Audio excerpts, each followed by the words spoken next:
Hello, this is your customized news feed for October 1st, 2034. News Item 1, keyword, transportation.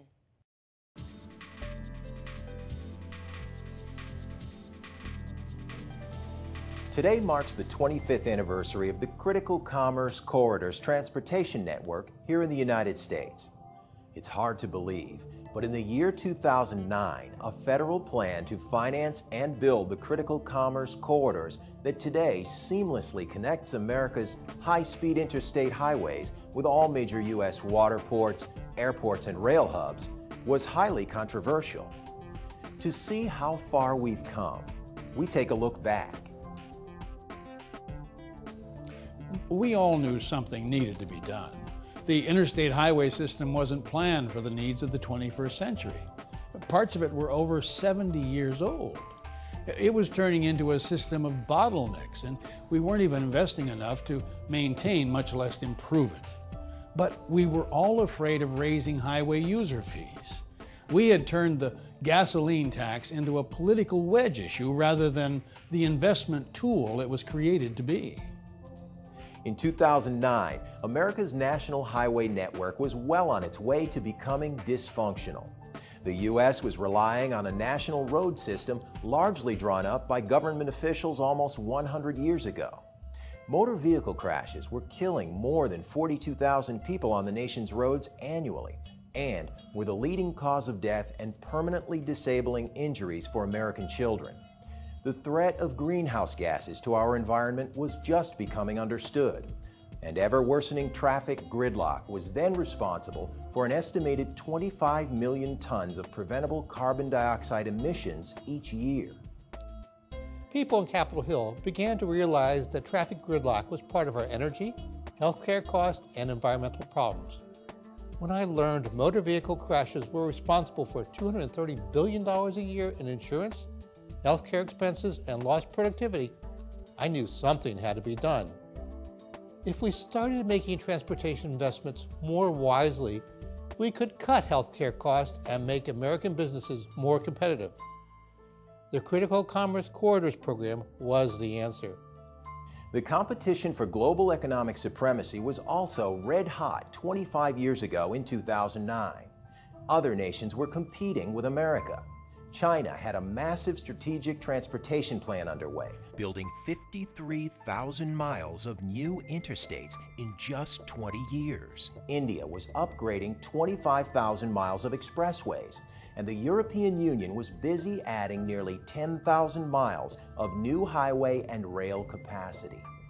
China and India, of course, were moving out aggressively at that time to surpass the U.S. as the global economic superpower. China was investing almost 9% of its gross domestic product on infrastructure. The Chinese understood the link between efficient transportation and economic growth. So did India and the European Union. They saw our gridlock transportation network as a weakness to exploit. We were going to have to respond or drift into a second-class economy. By comparison, the U.S. transportation infrastructure investment level was only about 2% of GDP, and the revenue stream to the Federal Highway Trust Fund could not support any increased investments. Recognizing these challenges at home and abroad, lawmakers in Washington knew they had to act.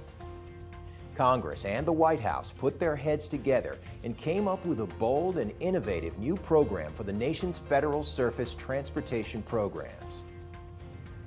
The 2009 Federal Highway and Transit Bill with the Critical Commerce Corridors program was a tipping point. Charting a new mission and direction for the nation's surface transportation program made it part of the solution to major national challenges. That highway bill wasn't business as usual. It created a new, more accountable structure for the federal highway program. The new program had two equally important components, each with a clearly defined mission. The first, increased investment to preserve and improve existing highway and transit systems. Years of wear and tear had taken a toll, particularly on the interstate. In a bipartisan agreement, Congress increased the federal gasoline tax 10 cents a gallon and indexed it to future inflation to protect the nation's road and transit systems and improve them. The birth of Critical Commerce Corridors, or 3C program for short, was found in the second component. It marked the first real integrated national strategy to facilitate the safe and efficient movement of freight in the U.S. The 3C program revolutionized the way we shipped goods. It was a win-win for American businesses and consumers. Financed and built with new freight-related federal user fees, the Critical Commerce Corridor program utilized the latest construction techniques and innovative technologies. The result? The state-of-the-art multimodal transportation network that we have today in 2034.